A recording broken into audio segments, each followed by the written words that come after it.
Praise the Lord.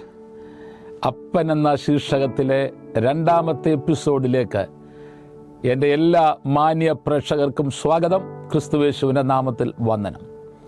കഴിഞ്ഞ എപ്പിസോഡിൽ യഥാർത്ഥ അപ്പൻ, ലീഡേഴ്സിനേക്കാൾ കൂടുതൽ അപ്പന്മാരെയാണ് നമ്മുടെ സമൂഹത്തിന് ആവശ്യം എന്ന വിഷയം ഞാൻ പങ്കുവയ്ക്കുകയുണ്ടായി.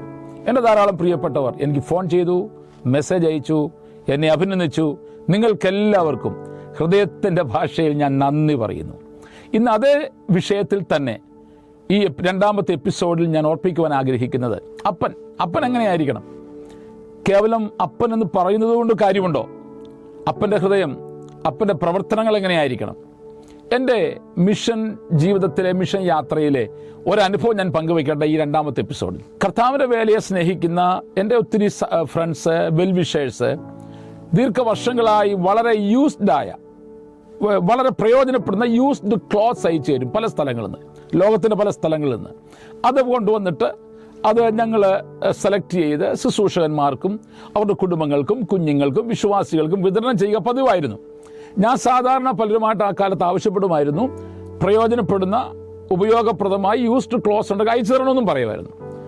ചില വർഷങ്ങൾക്ക് മുമ്പ്, എൻ്റെ ബോധ്യം ശരിയെങ്കിൽ കോവിഡിന് മുമ്പ് 2019 തോന്നുന്നു, എൻ്റെ ഒരു സ്നേഹിതൻ കുറേയേറെ നല്ല ഡ്രസ്സ്, ഉപയോഗിച്ചതാണെങ്കിലും നല്ല ഡ്രസ്സ് അയച്ചു തന്നപ്പോൾ ഞാനൊരു ദൈവശബ്ദം കേൾക്കുകയാണ്. ഇങ്ങനെ തനിച്ചിരിക്കുമ്പോൾ ആ ദൈവശബ്ദം ഇങ്ങനെയാണ്: നിന്റെ സ്വന്തം മക്കൾക്ക് ജാസ്മിനും ജസനുമാണെങ്കിൽ നീ മറ്റുള്ളവർ ഉപയോഗിച്ച ഡ്രസ്സ് കൊടുക്കുമോ ഇല്ലയോ? പ്രിയരെ, സത്യത്തിൽ എന്നെ ഭയങ്കരമായിട്ട് സ്ട്രൈക്ക് ചെയ്ത് ഈ ചോദ്യം. ഞാൻ ഒരു നിമിഷം ശാന്തമായിരുന്നിട്ട് ഞാൻ കർത്താവോട് പറഞ്ഞു, കർത്താവേ, ഞാൻ പറയാറുണ്ട് എനിക്കൊരു അപ്പനായി ജീവിക്കണം, 10,000 ലക്ഷക്കണക്കിന് ആൾക്കാരുടെ അപ്പനായിട്ട് എനിക്ക് ജീവിക്കണം, നല്ല അപ്പൻ്റെ ഹൃദയം തരണം. പക്ഷേ ഈ ഒരു ചോദ്യം അങ്ങിൽ നിന്നും വരുന്നു. ഞാൻ എന്ത് ചെയ്യണം? ഞാനൊരു തീരുമാനമെടുത്തു. ആ തീരുമാനങ്ങൾ സാധാരണ യൂസ്ഡ് ക്ലോത്ത്സ് അയക്കുന്നവരോടെല്ലാം പറഞ്ഞു. ചിലർ അസ്വസ്ഥരായി, പക്ഷെ കൂടുതൽ ആൾക്കാരും അതിന് പോസിറ്റീവായിട്ട് ഏറ്റെടുത്തു.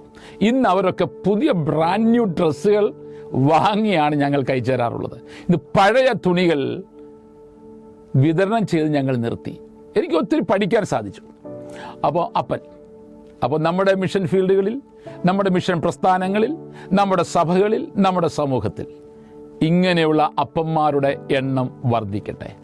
ഞാൻ സാധാരണ പറയാറുണ്ട്, ഞാൻ ഒരിക്കലും ലീഡറല്ല, എനിക്ക് ലീഡർ ആകുകയും വേണ്ട. ഒരപ്പൻ, അവസാന ശ്വാസം വരെയും ഒരു നല്ല അപ്പനായിട്ട് ജീവിപ്പാൻ കൃപ തരണമേ എന്ന് ഞാൻ ദൈവത്തോട് പ്രാർത്ഥിക്കാറുണ്ട്. നമുക്കതിനുവേണ്ടി പ്രാർത്ഥിക്കാം. ഞാൻ ഈ പങ്കുവച്ച ഈ അനുഭവം നിങ്ങൾ കേൾക്കുമ്പോൾ ഇങ്ങനെയുള്ള എന്തെങ്കിലും മേഖലകളിലൊക്കെ ക്രമീകരണങ്ങളോ റെക്ടിഫിക്കേഷനോ വരുത്തുവാനുണ്ടെങ്കിൽ അത് വരുത്തി നമുക്ക് അനേകരുടെ റിയൽ അപ്പനായി നമുക്ക് ജീവിപ്പാൻ ദൈവമിടയാക്കട്ടെ. സ്വർഗീയ പിതാവേ, എൻ്റെ എല്ലാ മാന്യ പ്രേക്ഷകർക്കായിട്ടും സ്തോത്രം. ഈ രണ്ടാമത്തെ എപ്പിസോഡിൽ പങ്കുവച്ച ആത്മീക ചിന്തകൾ, ഹൃദയങ്ങളെ തൊടുന്ന ചിന്തകൾക്കായിട്ട് സ്തോത്രം. ഞങ്ങളെല്ലാവരെയും സഹായിക്കണമേ. യഥാർത്ഥ അപ്പന്മാരായി ജീവിപ്പാൻ കൃപ നൽകണമേ. ഞങ്ങൾക്കങ്ങ് നൽകിയ ജനത്തെ മക്കളെ പോലെ സ്നേഹിപ്പാൻ, കരുതുവാൻ, ക്രിസ്തുവിൽ അവരെ വളർത്തിയെടുക്കുവാൻ ആത്മാർത്ഥമായി ഞങ്ങൾ ചെയ്യുന്നത് ആത്മാർത്ഥമായി തന്നെ ചെയ്യുവാൻ അവിടുത്തെ കൃപ പകരണമേ എന്ന് പ്രാർത്ഥിക്കുന്നു. മാന്യ പ്രേക്ഷകരെ മുഴുവൻ യേശു ക്രിസ്തുവിന്റെ നാമത്തിൽ അടിയൻ അനുഗ്രഹിച്ചു പ്രാർത്ഥിക്കുന്നു. പ്രാർത്ഥന കേട്ടതിനാൽ സ്തോത്രം. യേശു ക്രിസ്തുവിന്റെ നാമത്തിൽ തന്നെ. ആമേൻ. God bless you. അടുത്ത എപ്പിസോഡിൽ നമുക്ക് പിന്നെയും കാണാം.